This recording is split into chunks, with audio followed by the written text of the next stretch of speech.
नमस्कार दोस्त। पूरी कहानी किस तरीके से एक तरफ अमेरिका की मिसाइलें और ईरान के परमाणु ठिकानों पर गिर रही हैं, पूरी तरीके से तबाही का मंजर दुनिया के सामने। ईरान और अमेरिका के बीच के युद्ध को पूरी तरीके से जो है जॉर्डन की तरफ, कुवैत की तरफ शिफ्ट किया जा रहा है।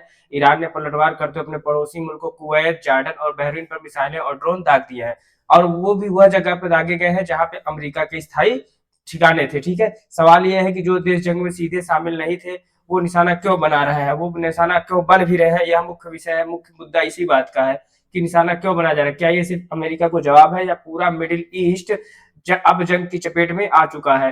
तो अब ये पूरी कहानी जो हम आपको आज बताने वाले हैं इस पे है। ये पूरा संकट कहाँ शुरू होता है और अभी हालात क्या है, देखिए ये है जॉर्डन। जॉर्डन वाले हिस्से में हम फिर से हमला अमेरिका चूंकि हमला किया ईरान पे, और ईरान चूंकि अमेरिका पे हमला कर नहीं सकता, तो जहां पे अमेरिकी ठिकाने हैं, जैसे जहां पे जॉर्डन के अमेरिकी ठिकाने हैं उस पे हमला, जो उसका दूतावास होता है, फिर उसके बाद कुवैत पे हमला किया, उसके बाद यहाँ बहरीन पे भी यहाँ पे हमला हो गया है ना।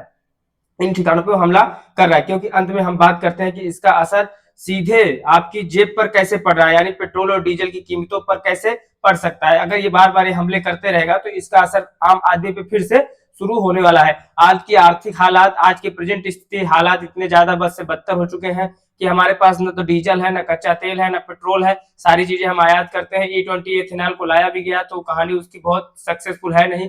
तो हम बात शुरू करेंगे 28 फरवरी 2026 से। इसी दिन से अमेरिका और इजराइल ने पूरी तरीके से जो तबाही का मंजर शुरू किया था। अब आप थोड़ा सा देख लीजिए, ये मेडिटेरियन सी है, ठीक है, इस बात को ध्यान रखिएगा। मेडिटेरियन सी के बगल में ही ये जॉर्डन है, जो जॉर्डन की राजधानी अम्मान, और ये इजिप्ट है, ये अपना एक तरफ से बना हुआ। फिर ये लाल सागर, रेड सी यहाँ पे है, ठीक है, इसको याद रखिएगा कि ये लाल सागर वाला हिस्सा है। और हमला कहाँ पे हुआ है? जॉर्डन अम्मान में, यहाँ कुवैत में, ठीक है, कुवैत वाला हिस्से पे, और ये बहरीन में, पनामा वाले हिस्से में, ठीक है। यहाँ पे इसको अब देखिएगा, यहाँ पे अरेबियन सी है ना।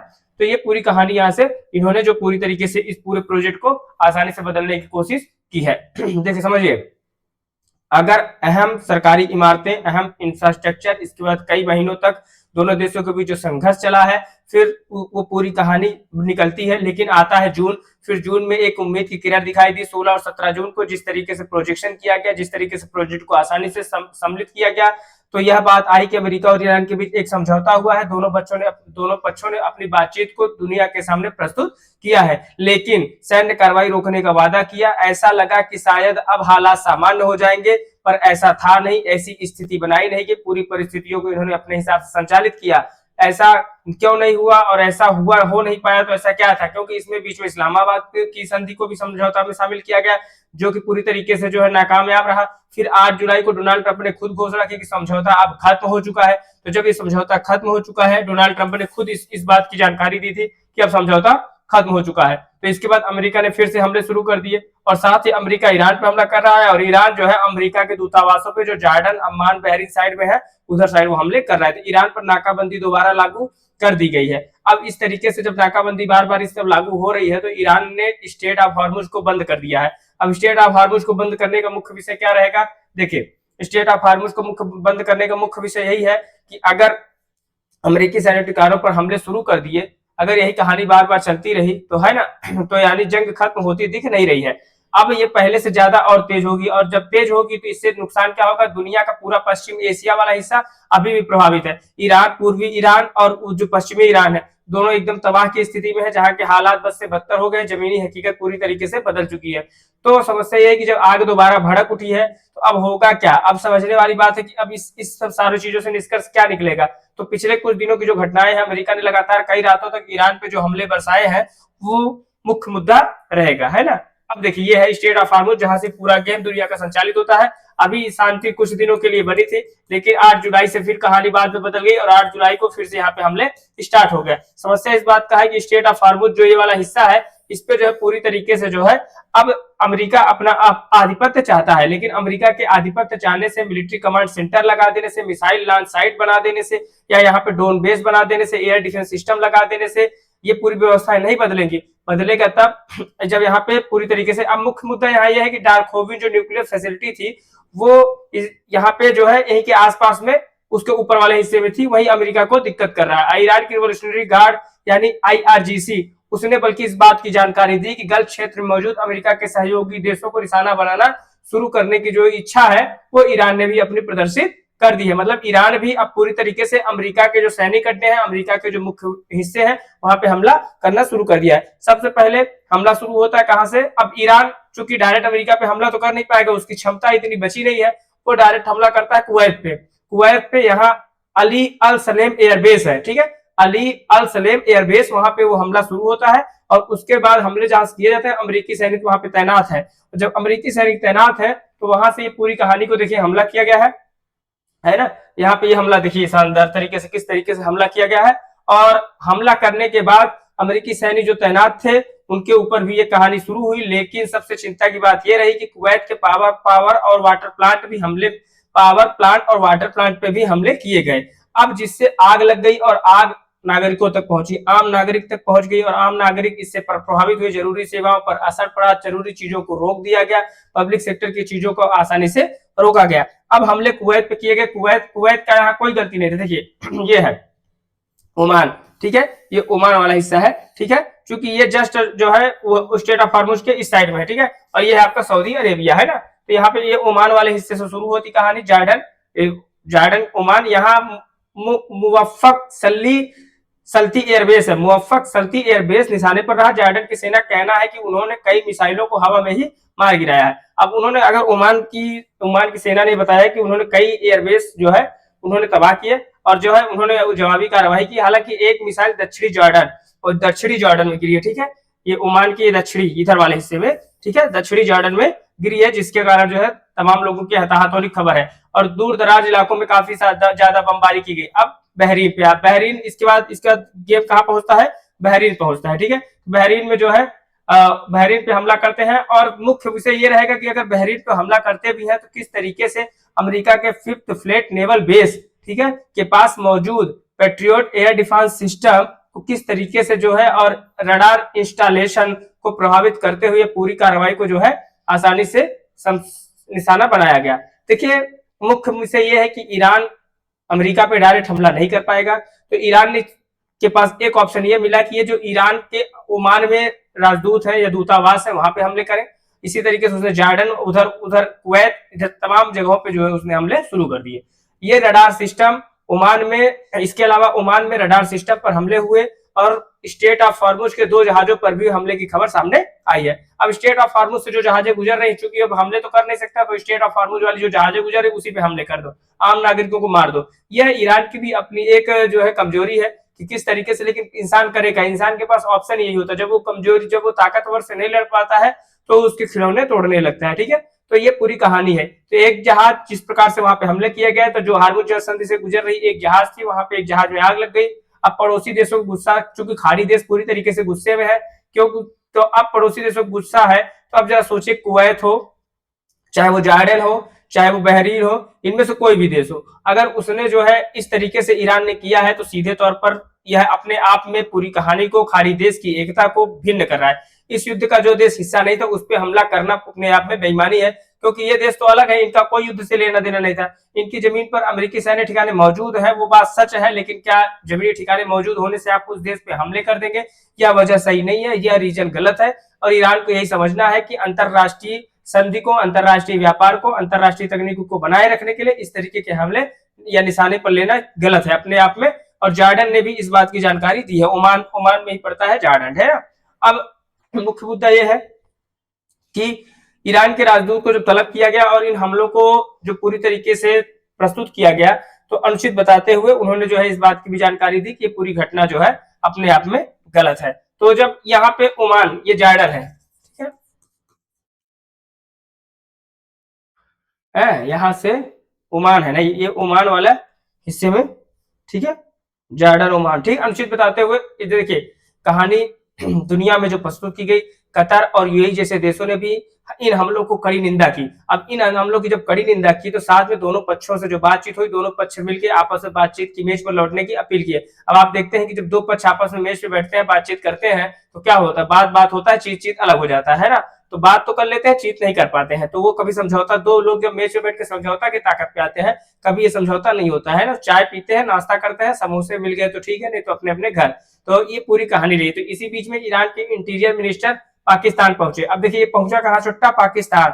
पाकिस्तान वाला अलग से आग लगाएगा, ठीक है, इसका कुछ लेना देना नहीं है, ये बिना मतलब का बीच में तेल तंबूरा बना रहता है, ठीक है, क्योंकि पाकिस्तान इस पूरे संकट में एक संभावित मध्यस्थ की भूमिका में निभाने की कोशिश कर रहा है। अब पाकिस्तान मध्यस्थता, दुनिया में कोई भी देश नहीं मिला था मध्यस्थता करने के लिए, कौन मिल गया है? पाकिस्तान, जिसका अपना खुद का कोई जमीन बचा नहीं है। तो इस पूरी यानी एक तरफ मिसाइल चल रही है और दूसरी तरफ समझौते की कोशिश हो रही है। कैसे पॉसिबल है? एक तरफ अगर आप मिसाइल चलाएंगे और दूसरी तरफ आप समझौते की कोशिश करेंगे तो ये पॉसिबिलिटीज नहीं है या पॉसिबल नहीं है। और डिप्लोमेसी भी जारी है।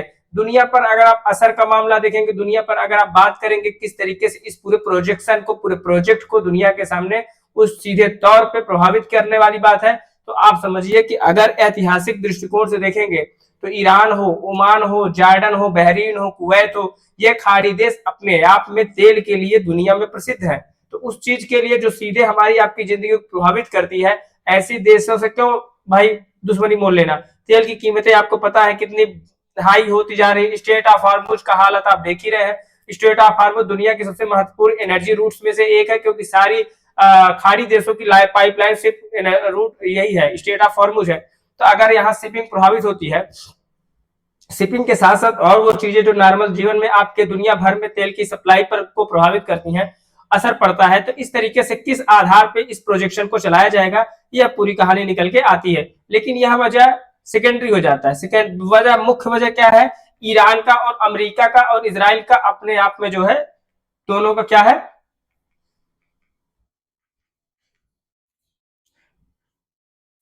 ईरान का अमेरिका का अपने आप का दोनों में जो है मुख्य वजह है। आप देखिए, मुख्य जो संचेतक रहा है क्रूड ऑयल की कीमत।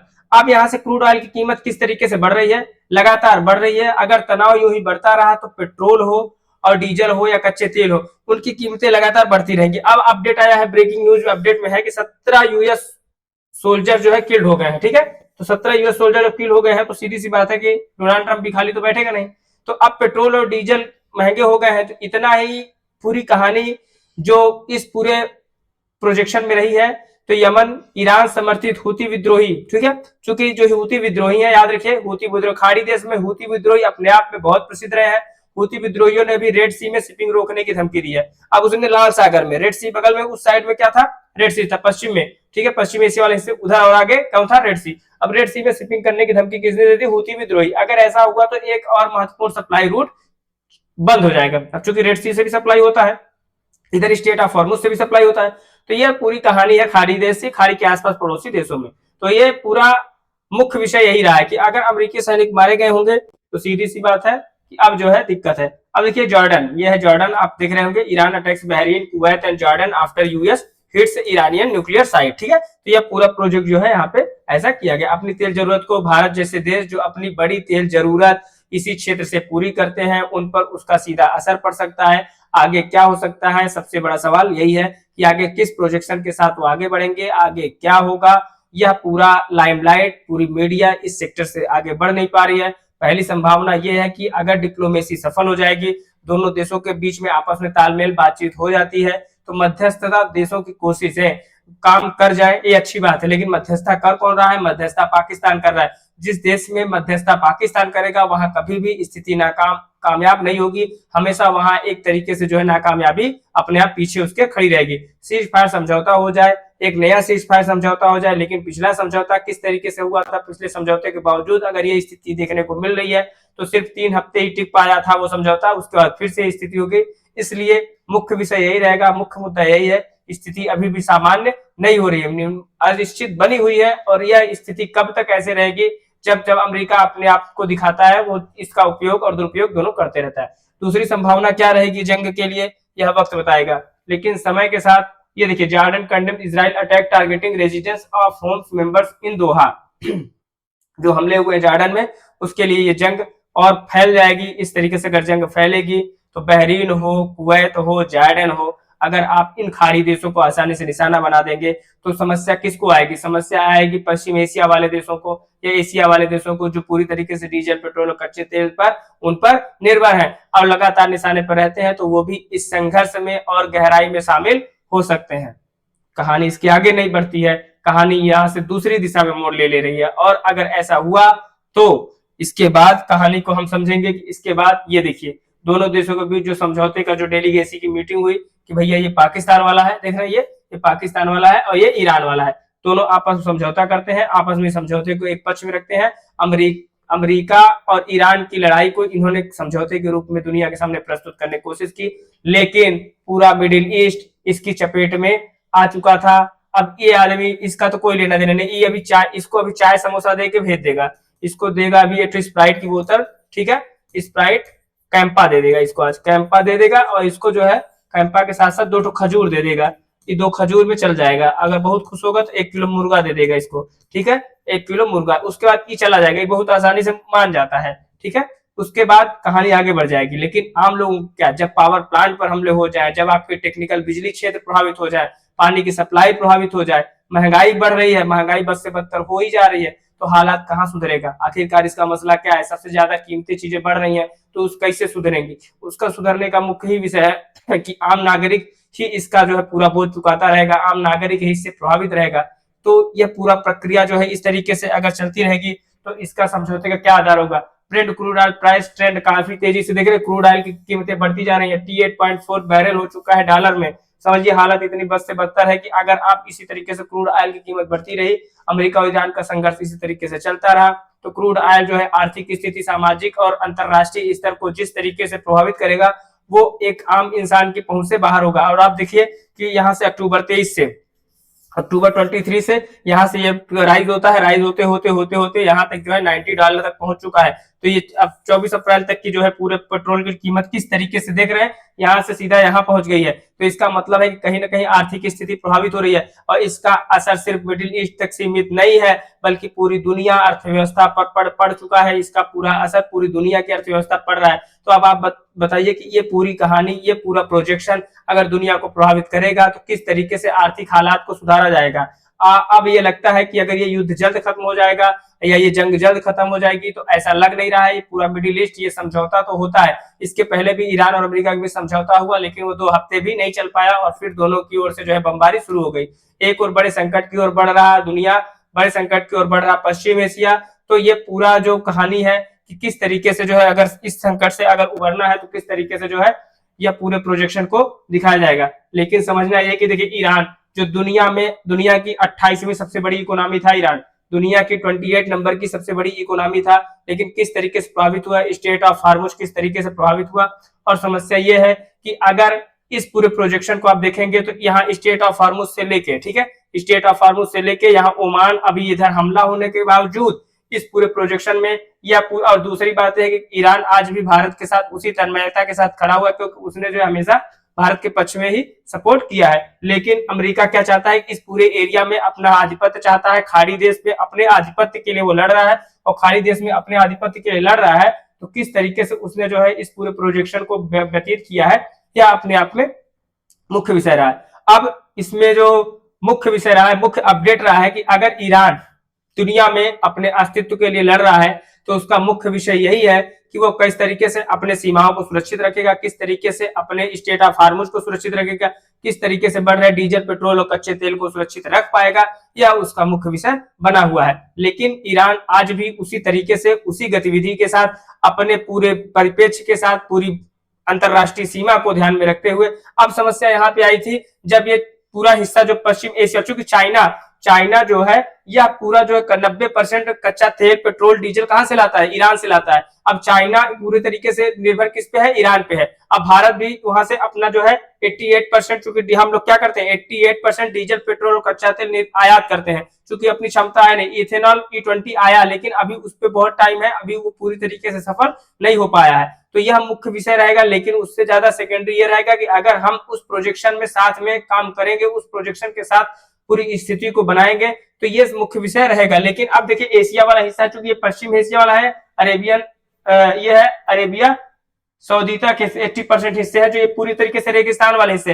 देखिए ध्यान रखिएगा, ये रेगिस्तान वाला हिस्सा है, जो खाड़ी देश का रेगिस्तान वाला हिस्सा है, वहीं से ये पूरा डीजल, पेट्रोल, कच्चा तेल निकाला जाता है। तो यहाँ से ये जो है देखिए इराक और ईरान, ये ईरान है, ये इराक है, दोनों बॉर्डर शेयर करते हैं। और ये कहानी शुरू हुई थी 1970 में, जब ईरान इराक के बीच में भीषण युद्ध हुआ था, तब से ये कहानी चल रही है। और वो कहानी आज तक इस कच्चे तेल, डीजल, पेट्रोल के लिए, और उसी के जस्ट नीचे यहाँ पे कुवैत है, उसी के जस्ट नीचे ईरान और इराक के जस्ट नीचे कुवैत है, जहाँ पे हमला हुआ। फिर ये बहरीन है, ठीक है। फिर उसके बाद यहाँ पे कतर है, ये आपको देखेंगे स्टेट ऑफ हार्मूज वाला हिस्सा जहां से ये पूरी जहाजें गुजरती हैं, यही वाला हिस्सा है जहां से पूरी जहाजें गुजरती हैं, स्टेट ऑफ हार्मूज वाला ये है। उसके नीचे ये ओमान है, ओमान पे भी हमला हो गया, जबकि ओमान और कतर इनका कोई इस युद्ध से लेना देना नहीं था, बेचारे बिना मतलब के ये दोनों मारे जा रहे हैं, ठीक है। तो ये इस वाले हिस्से से जो दुनिया का जो है 20% यहाँ से पूरा सप्लाई होता है, देखिए 20% ये पूरी सप्लाई होती है, इतना ही रास्ता बचा हुआ है, ठीक है, सप्लाई का। खाड़ी देश का ये मुख्य रूप से जो है डायमंड एरिया है। फिर यहाँ बगल में अपना ये पाकिस्तान है, जो पाकिस्तान का एकदम दलाली का हिस्सा बना हुआ है पूरी तरीके से, उसका अपना कोई लेना देना नहीं है।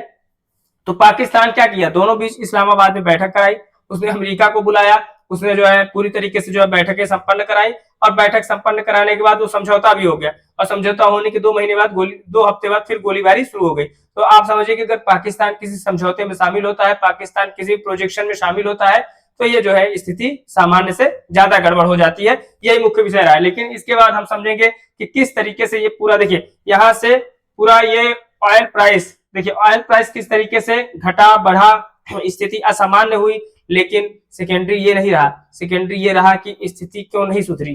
तो इस तरीके से अगर ऑयल का प्रोजेक्शन हुआ, डीजल पेट्रोल कच्चा तेल और दुनिया प्रभावित हुई, तो उसका आधार यही रहेगा कि स्थिति आज भी बद से बदतर बनी हुई है।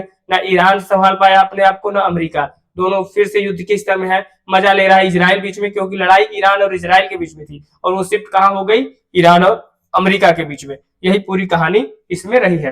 तब अब हम इसके बाद समझेंगे इस पूरे प्रोजेक्शन को किस तरीके से। Indian oil today fuel price in, देखिए पेट्रोल का स्तर कहाँ है, 106 पर पहुंच चुका है। समझिए कि आप इस तरीके का पेट्रोल का प्राइस बढ़ रहा है, आप कुछ दिन में हमको लगता है कि हिंदुस्तान में रहने के लायक नहीं रह जाएगा, क्योंकि 106 रुपए का पेट्रोल ही हो जाएगा, तो आदमी रहेगा कैसे।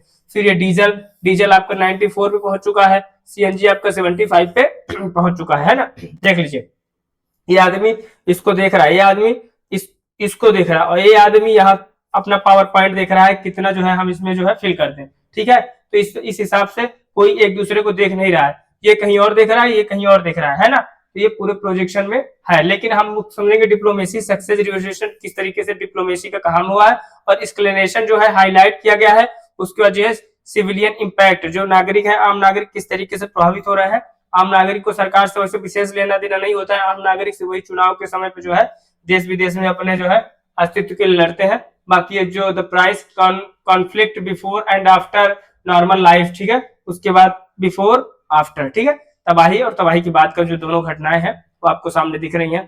तो इस तरीके से पूरा प्रोजेक्शन रहा, किस तरीके से दुनिया को प्रभावित करने के बाद या पूरी लाइमलाइट में आने के बाद ईरान हो, अमेरिका हो, जॉर्डन हो, ओमान हो, इजराइल हो, कोई भी देश हो, मुख्य मुद्दा यह है कि हम प्रभावित हुए, भारत प्रभावित हुआ, पश्चिम एशिया प्रभावित हुआ, हमारी आर्थिक स्थिति बिगड़ी, हम उससे झेल गए। लेकिन समस्या यह है कि क्या इससे भारत की आर्थिक स्थिति बदलेगी, क्या भारत फिर से दुनिया में उसी स्थान पहुंच पाएगा। स्थिति बहुत गड़बड़ है, ईमानदारी से बताएं तो सच्चाई यही है कि स्थिति बहुत गड़बड़ है। लेकिन देखते हैं आगे क्या होता है, फिलहाल वक्त डिसाइड करेगा। लेकिन चूंकि हमारे यहाँ भी जो राजा महाराजा वो आराम से जो है दिल्ली में बैठ के मजे काट रहे हैं, जब तक रहेंगे नहीं धीमे से विदेश निकल जाएंगे, ठीक है। यही मुख्य मुद्दा रहेगा। तब तक के लिए धन्यवाद, नमस्कार, अपनी एजुकेशन को जारी रखिएगा। Thank you.